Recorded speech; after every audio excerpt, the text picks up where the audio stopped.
Hello friend जय जगन्नाथ। आज हूँ सत्य साई बाबा शहेतम जन्मदिन। चलतु आज कौन कौन प्रोग्राम है चलू देखा देखिए।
आज बाबा श्री सत्य साई शहेतम जन्मदिवस उपलक्षे आम बानिया ग्रामर समस्त श्रद्धालु भक्त मान सहयोग गोटे छोटिया आयोजन कर आयोजन रे ग्रामर समस्त बालक बालिका मानक क्षीरी प्रसाद सेवन करने समस्त इच्छुक रखिंट से गोटे क्षीरी प्रोग्राम कर ग्रामर समस्त बालक बालिका मानक डाकी से क्षीरी प्रसाद दि जाऊँगी। यही कार्यक्रम आगुरी चलुला कि दुर्भाग्यवशतः ये प्रोग्राम आम बंद थिला। वर्तमान ठारू ये प्रोग्राम आरंभ होईछि। सत्य साई बाबा आशीर्वाद समस्त एमती सब रही था। आ प्रोग्राम प्रति वर्ष एमती लगी रही था। से आम बहुत चेष्टा करूँ भगवान आशीर्वाद रहिबो। आमे मध्य चेष्टा करबू ता सहित आमर पाखापाखि समस्त भाई बंधु मैंने आमको सहयोग कले ये प्रोग्राम आगू को एमती जारी रहिबो। जय साई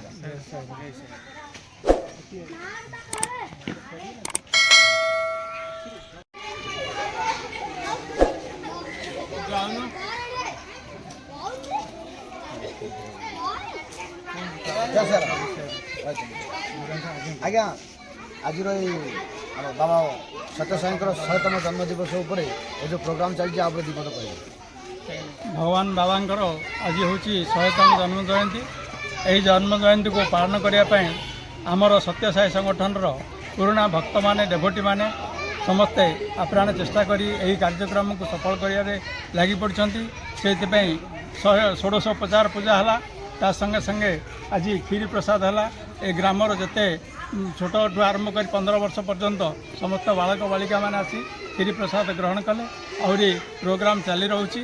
संध्या समय भजन एवं नगर सकाଳେ नगर संकीर्तन होता। संध्या समय भजन हम अन्य विभिन्न प्रकार कार्यक्रम होची।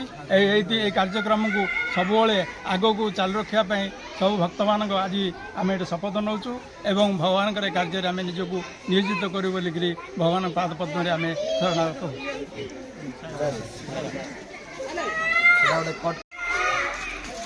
आज ये बाबा सत्य साई शहेतम जन्मदिवस पालन करा जाउछि। किछि दुर्भाग्यवशतः किछि दिन है आम ये प्रोग्राम बंद थिला। आज ये जो प्रोग्राम चली ये प्रोग्राम पछरे विशिष्ट बहुत मात्रा रे हाथ रही आमर आज्ञाकर जहाँकर प्रेरणा आम आगू आसी आज प्रोग्राम करने चेष्टा करूँ। और बहुत आम भाई मान भर बाबू भाई जे कि आपण चेष्टा कर बहुत कष्ट कर राति 2टा पर्यटन रही सब प्रकार आरेंजमेंट कर पुणी राति 4टार उठी आसी आम ग्राम में नगर संकीर्तन कर पर्यटन चली दुई जनकर बहुत ଅକ୍ଳାନ୍ତ ପରିଶ୍ରମ ଯୋଗୁଁ ଆଜି ଆମର ଏଇ ଯେଉଁ ପ୍ରୋଗ୍ରାମ୍ ସକ୍ସେସ୍ ହେଇଛି। ଆଉ ଆମେ ସବୁ ଭାଇମାନେ ମଧ୍ୟ ଏଠି ଛିଡ଼ା ହେଇ ଆଜି ଏଠି ଶପଥ ନେଉଛୁ ଏଇ ପ୍ରୋଗ୍ରାମ୍କୁ ଆମେ ଥିବା ପର୍ଯ୍ୟନ୍ତ এই ପ୍ରୋଗ୍ରାମକୁ ଏମିତି ମଧ୍ୟ ଜାରି ରଖିବୁ। ସେଥିପାଇଁ ସମସ୍ତଙ୍କର ସହଯୋଗ ଦରକାର। ବାବା ସତ୍ୟ ସାଇଙ୍କର ମଧ୍ୟ ଆଶୀର୍ବାଦ ଦରକାର। ଜୟ ଶ୍ରୀରାମ।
ବାବାଙ୍କ ପାଖରେ ପ୍ରସାଦ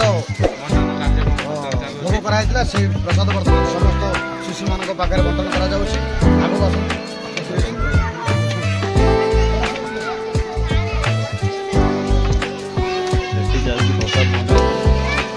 ଆଉ ଏଠି ତ ଆମର ଚାଲିଛି ସମସ୍ତଙ୍କ ସହଯୋଗରେ ବାବା ସତ୍ୟ ସାଇଙ୍କର ଆଶୀର୍ବାଦରେ ଏଇ ପିଲାମାନଙ୍କୁ କ୍ଷୀରି ବଣ୍ଟନ କରିବାର ପ୍ରୋଗ୍ରାମ୍ ମଧ୍ୟ ଜାରି ରହିଛି।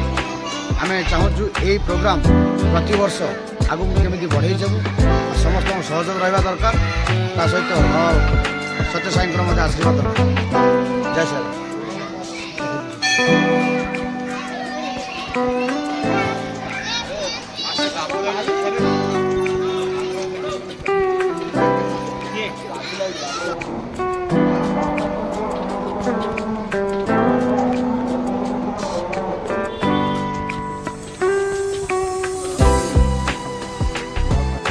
ପ୍ରସାଦ ସେବନ ସମୟ ହୋଇଯାଇଛି। ଚାଲନ୍ତୁ ପ୍ରସାଦ ସେବନ କରିବା। ଆମେ ବସି ସାରିଲେଣି। ଭଗବାନଙ୍କର ଯେଉଁ ଆୟୋଜନ ହେଇଛି ବଢ଼ିଆ ହେଇଛି। ଆମ ସମସ୍ତ ପିଲାର ବଢ଼ିଆ ତାରା ଯେଉଁ କାମ କରୁଛନ୍ତି ମାନେ ତ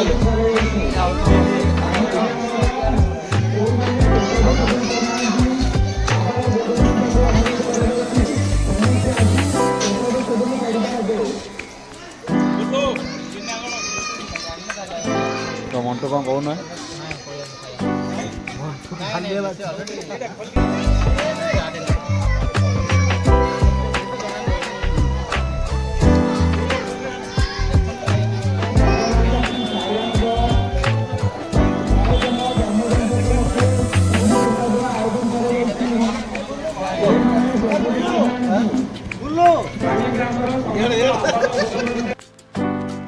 ସତ୍ୟସାଇ ବାବାଙ୍କର 100ତମ ଜନ୍ମଦିବସରେ ଯେଉଁ ଆମର ପ୍ରୋଗ୍ରାମ୍ କରାଯାଇଥିଲା, ଯଦି ସେଇ ପ୍ରୋଗ୍ରାମ୍ ଭଲ ଲାଗିଥାଏ ଆଉ ଯଦି ଏ ଭିଡ଼ିଓ ଭଲ ଲାଗିଥାଏ ତାହେଲେ ଏ ଭିଡ଼ିଓକୁ ଲାଇକ୍ କରିବେ, ଏ ଚ୍ୟାନେଲକୁ ସବସ୍କ୍ରାଇବ୍ କରିବେ।